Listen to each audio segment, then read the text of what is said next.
I think, unfortunately, it is seriously misguided. I think it will help to destroy capitalism. The crucial thing is that this new federal charter that most corporations would have to apply for and have to obey certain rules about compensation, about employee representatives on the board, will create a whole set of new rules that the federal government will enforce. Those rules will not be clean, explicit, or simple. They'll be messy, they'll be complicated.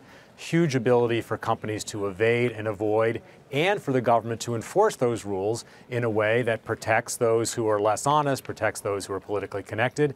It's just a recipe for more crony capitalism, not for more productive capitalism. But you know what she's trying to solve? Income inequality, which has been established is growing. So how do you solve that? Well, I think it's still an open question as to whether policy should be trying to reduce income inequality. There are many reasons for income inequality.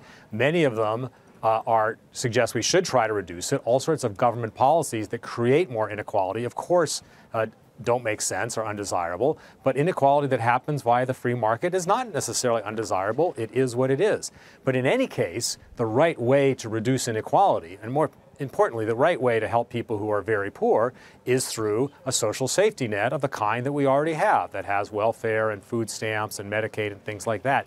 Not to interfere with capitalism, which is going to make a lot more people have low income and be poor, in particular by driving corporations out of this country to somewhere else that doesn't regulate them in this misguided way. And that's what I wanted to get at, Jeffrey, because you were talking about all the rules and crony capitalism that this would create as a side effect of such legislation. But ultimately, what happens is companies go to places where there are the least regulations that are friendlier to them doing business, and the U.S. in the end would lose out, right? I mean, that's what you see, the extrapolation of this being?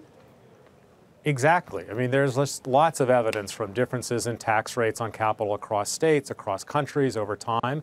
Capital is mobile. It can move all over the world, and it obviously does for many reasons, but one of them is because of differences in tax rates and differences in regulation.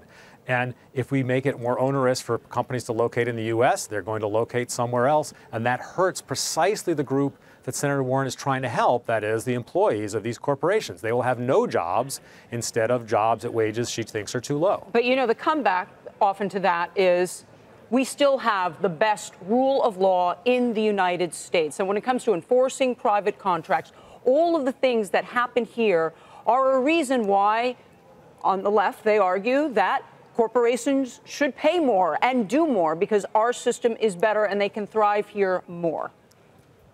But the question is whether this new regulation promotes the continued honoring of the rule of law or makes it worse. And my claim is it's going to make it worse because it'll be one more way in which those who are more ethically challenged, who are more willing to break the rules, more political insiders, will be able to circumvent these rules, and those rules will only apply to the companies that are relatively honest and law-abiding. That, of course, then diminishes their willingness to abide by their rules, and that undermines the rule of law rather than promoting it. Let me ask you this. We had on the CEO of Mars North America about a year or so ago.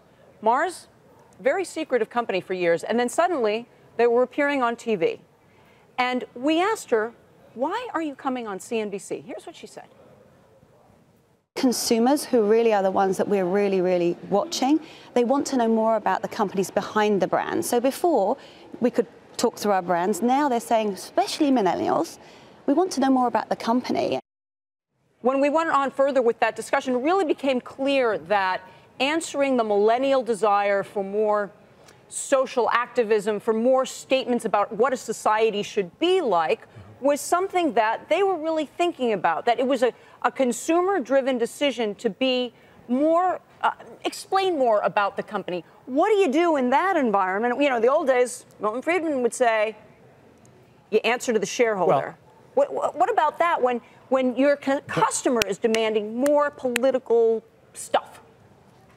But those two things go together, the Milton Friedman view and the view that that CEO expressed, because if a lot of customers don't like a particular company's perceived lack of transparency, they can organize boycotts. They don't buy the product. They don't buy the stocks. That drives down the value of the company, and then the management and the remaining shareholders will respond to that by trying to be more socially responsible or consumer friendly or environmentally friendly or whatever the concern is. We see all sorts of examples of that, of social responsibility funds the market is a much better way to encourage companies to respond to investor and to consumer needs than this top-down rule that will end up just generating more insiders and less accountability.